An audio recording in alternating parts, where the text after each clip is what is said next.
VS. Achuthanandan അന്തരിച്ചു എന്ന ഏറ്റവും ദുഃഖകരമായ വാർത്ത ഇപ്പോൾ പ്രേക്ഷകരെ അറിയിക്കുകയാണ്. കേരളത്തിന്റെ മുൻ മുഖ്യമന്ത്രി വി.എസ്. അച്യുതാനന്ദൻ അന്തരിച്ചു. കഴിഞ്ഞ ഒരു മാസത്തിലേറെയായി അദ്ദേഹം ചികിത്സയിൽ തുടരുകയായിരുന്നു. പട്ടം SUT ആശുപത്രിയിൽ അല്പസമയം മുൻപാണ് അന്ത്യം സംഭവിച്ചത്. ആശുപത്രിയിലേക്ക് മുഖ്യമന്ത്രി ഉൾപ്പെടെയുള്ള നേതാക്കൾ എത്തിയിട്ടുണ്ട്. CPIM സംസ്ഥാന സെക്രട്ടറിയുണ്ട്. ഒപ്പം തന്നെ മുതിർന്ന നേതാക്കൾ എല്ലാവരും തന്നെ പട്ടം SUT ആശുപത്രിയിൽ എത്തിയിട്ടുണ്ട്. വി.എസ്. അച്യുതാനന്ദൻ ഇനി ഓർമ്മ. വിപ്ലവ സൂര്യൻ മാഞ്ഞു. ഒരു കാലം എന്നുള്ളതല്ല, വിപ്ലവത്തിൻ്റെ പല കാലമാണ് വി.എസ്. അച്യുതാനന്ദൻ. അദ്ദേഹം സമര പോരാട്ടത്തിൻ്റെ മനുഷ്യരൂപം ആണ്. ഒപ്പം അദ്ദേഹം നടത്തിയിട്ടുള്ള പോരാട്ടങ്ങൾ അത് മല കയറിയും വയലിലിറങ്ങിയും മനുഷ്യരോടൊപ്പം ഒക്കെ നടന്ന ഒരു ജനനേതാവ് അദ്ദേഹമാണ് നമ്മളെ വിട്ടുപോകുന്നത്. പുന്നപ്ര വയലാറിൻ്റെ നായകനാണ് വി.എസ്. അച്യുതാനന്ദൻ എന്നുള്ളത്. മലയാളികൾക്ക് അത്രമേൽ ആവേശവും പ്രതീക്ഷയും ഒക്കെ നൽകിയ ഒരു നേതാവായിരുന്നു. കഴിഞ്ഞ മാസം മുതൽ അദ്ദേഹം ആശുപത്രിയിൽ കഴിയുകയായിരുന്നു. അദ്ദേഹം ജീവന് വേണ്ടിയുള്ള പോരാട്ടത്തിൽ കഴിയുന്നു എന്നുള്ള വാർത്ത ഓരോ ദിവസവും നമ്മൾ ആശുപത്രിയിൽ നിന്ന് കേട്ടുകൊണ്ടേയിരുന്നു. ഒരു ഘട്ടത്തിൽ അദ്ദേഹത്തിൻ്റെ ആരോഗ്യനിലയിൽ അത്ഭുതകരമായ ചില മാറ്റങ്ങൾ സംഭവിക്കുന്നു എന്നും നമ്മൾ അറിഞ്ഞിരുന്നു.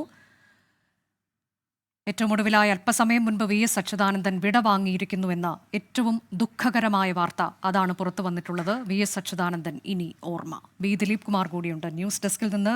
ബി ദിലീപ് കുമാർ, കഴിഞ്ഞ ഒരു മാസത്തിലേറെയായി അദ്ദേഹം പോരാടുകയായിരുന്നു. ഇങ്ങനൊരു വാർത്ത കേൾക്കാൻ ഇടവരരുതേ എന്ന് ആഗ്രഹിക്കാത്ത ഏതെങ്കിലും മലയാളി ഉണ്ടോ എന്നറിയില്ല. പക്ഷേ അതൊരു അനിവാര്യതയാണ്, കാലത്തിൻ്റെ അനിവാര്യതയാണ്. വി.എസ്. അച്യുതാനന്ദൻ വിടവാങ്ങിയിരിക്കുന്നു. അദ്ദേഹത്തിൻ്റെ സമരജീവിതത്തെക്കുറിച്ച് എത്ര പറഞ്ഞാലും തീരില്ല. അദ്ദേഹം മലയാളിക്ക് എന്തായിരുന്നു എന്നുള്ളത് നമുക്ക് ഒരു വാക്കുകൊണ്ട് വിശേഷിപ്പിക്കാൻ കഴിയില്ല. വി.എസ്. അച്യുതാനന്ദൻ വിടവാങ്ങിയിരിക്കുന്നു. ബി ദിലീപ് കുമാർ.